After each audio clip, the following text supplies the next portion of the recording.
അപ്പോൾ എനിക്ക് മനസ്സിലായത് അല്ലെങ്കിൽ എൻ്റെ ഒരു വേർഷൻ ഓഫ് സ്പിരിച്വാലിറ്റിയാണ് ഞാൻ പറയാൻ ഉദ്ദേശിക്കുന്നത്. അപ്പം എല്ലാ കുഞ്ഞുങ്ങളും ജനിക്കുന്നതും എല്ലാ വ്യക്തികളും ജനിക്കുന്നതും ഈ ഭൂമിയിലോട്ട് വരുന്നത് ഒരു പേർപ്പസ് ഉണ്ട്. ആ പേർപ്പസിനെ ഫുൾഫിൽ ചെയ്യാൻ വേണ്ടിയിട്ടാണ് നമ്മുടെ ആ ഒരു ലൈഫ് ടൈം എന്ന് പറയുന്നത്. അപ്പം മരണത്തിൻ്റെയും ജനനത്തിൻ്റെയും മരണത്തിൻ്റെയും ഇടയിൽ നമുക്ക് കിട്ടുന്ന ഒരു ഷോർട്ട് വളരെ ടെമ്പററി ആയിട്ടുള്ള ആ ഒരു പീരീഡ് ആ ഒരു പേർപ്പസ് ഫുൾഫിൽ ചെയ്യാനുള്ളതാണ്. അപ്പോൾ ചിലവർ ആ പേർപ്പസ് റിയലൈസ് ചെയ്യും, ചിലവർ റിയലൈസ് ചെയ്യുന്നതിന് മുന്നേ മരിക്കുന്നവരുണ്ട്, ചിലവർ റിയലൈസ് ചെയ്തിട്ടും നെഗ്ലക്റ്റ് ചെയ്താൽ അത് കുഴപ്പമില്ല എൻ്റെ പാത്വേ അതല്ല എന്നിട്ട് പറഞ്ഞ് ഡൈവേർട്ട് ചെയ്ത് പോകുന്നവരുണ്ട്. ചിലവർ അതിലെ ആ പേർപ്പസിലേക്ക് വേണ്ടി എത്താൻ കഷ്ടപ്പെട്ട് ട്രൈ ചെയ്തിട്ടും എത്താത്തവരുണ്ട്. പക്ഷേ ഇതിനിടയിൽ ഓക്കെ ഇതാണ് എൻ്റെ വേ, ഇതാണ് എൻ്റെ ഒരു പാത്ത് എന്നറിഞ്ഞ് പെട്ടെന്ന് എത്തുന്നവരുമുണ്ട്. അപ്പോൾ ഈ പെട്ടെന്ന് എത്തുന്നവർ അല്ലെങ്കിൽ ഇതാണ് എൻ്റെ പേർപ്പസ് എന്ന് മനസ്സിലാക്കി പോകുന്നവരാണ് ശരിക്കും സ്പിരിച്വാലിറ്റി ഉള്ളവരെന്ന് എനിക്ക് തോന്നിയിട്ടുണ്ട്. കാരണം നമ്മളെ തന്നെ കൂടുതൽ ഇന്നർ യു അതിനെ മനസ്സിലാക്കിയിട്ട് നമുക്ക് വേണ്ടത് എന്താണ്, നമ്മൾ എന്തിനാണ് ഈ ഭൂമിയിൽ ജനിച്ചിരിക്കുന്നത് എന്നുള്ളൊരു പേർപ്പസിൽ ജീവിക്കുമ്പോഴാണ് നമ്മുടെ ജീവിതം കൊണ്ടൊരു അർത്ഥം ഉണ്ടാകുന്നത്. അപ്പോൾ അതിനൊരു ലൈറ്റ് തെളിയിക്കുന്ന ഒരു പാത്വയാണ് സ്പിരിച്വാലിറ്റി എന്നാണ് ഞാൻ മനസ്സിലാക്കിയിട്ടുള്ളത്.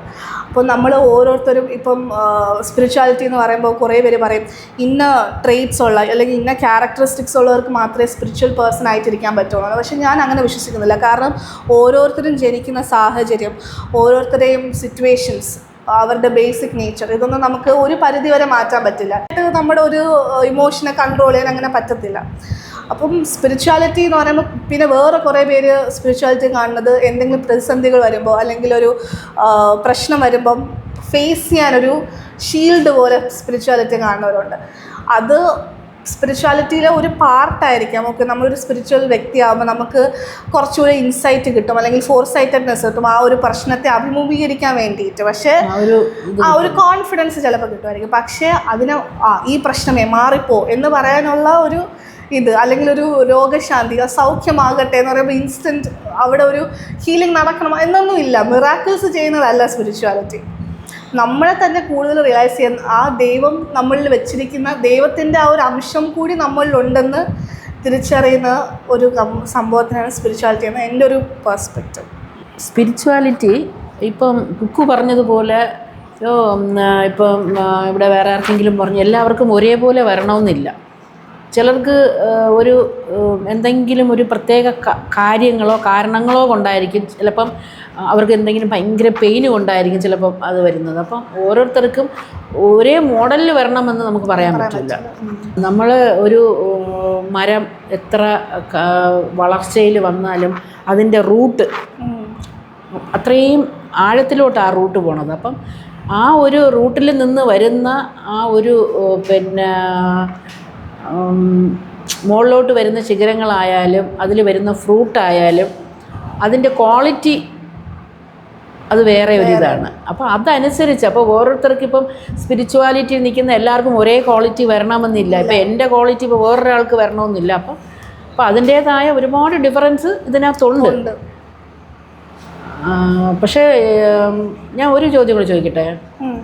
നമുക്കൊരു സ്പിരിച്വൽ വളർച്ചയ്ക്ക് ഈ ഗ്രന്ഥങ്ങളുടെയൊക്കെ ആവശ്യമുണ്ടോ?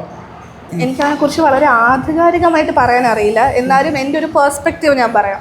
ഇപ്പോൾ ഒരുപാട് മതഗ്രന്ഥങ്ങളുണ്ട്. ഈ മതഗ്രന്ഥങ്ങൾ ആക്ച്വലി മാനുവലായിട്ട് കാണാനാണ് എനിക്കിഷ്ടം. അതായത് ഇപ്പം എല്ലാവരും സ്പിരിച്വാലിറ്റിയിലേക്ക് ഡൈവേർട്ട് ചെയ്ത് പോകുന്നത് ചിലവർക്ക് സെൽഫ് റിയലൈസേഷൻ വരുമ്പോഴായിരിക്കും, ചിലവർക്ക് ജീവിതത്തിൽ എന്തെങ്കിലും പ്രതിസന്ധികൾ നേരിടേണ്ടി വരുമ്പോഴായിരിക്കും ഓക്കെ ഇങ്ങനെ ഒരു പാത്തുണ്ട് അതിൽ കൂടെ നമുക്ക് പോകാമെന്ന് ചിന്തിക്കുന്നത്. അല്ലാന്നുണ്ടെങ്കിൽ നമുക്കിപ്പോൾ ഒരു എന്താ പറയുക സ്പിരിച്വാലിറ്റിയുടെ ഒരു അംശം നമ്മൾ ജനിച്ചപ്പോൾ തന്നെ മേ ബി നമ്മളത് സ്വയം റിയലൈസ് ചെയ്തെടുക്കുന്നതായിരിക്കാം.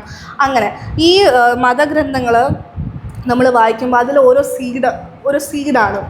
അപ്പം നമ്മൾ ചിലപ്പോൾ നമുക്കത് ഓപ്പണായി കിട്ടും. ആ ഒരു റെലവേഷൻ നമുക്ക് വായിക്കുമ്പോൾ ഓപ്പണായി കിട്ടും. അതിലെ ലിറ്ററൽ മീനിങ് അല്ല നമ്മൾ ഒരിക്കലും എടുക്കേണ്ടത്. ഇപ്പം രാമായണം മഹാഭാരതം പോലെ സംഭവങ്ങൾ ഇൻസിഡൻസ് നമ്മൾ അതുപോലെ ഓക്കെ ഇതൊക്കെ റിയലായിട്ട് സംഭവിച്ചു എന്ന് പറഞ്ഞല്ല നമ്മൾ ഗ്രഹിക്കേണ്ടത്.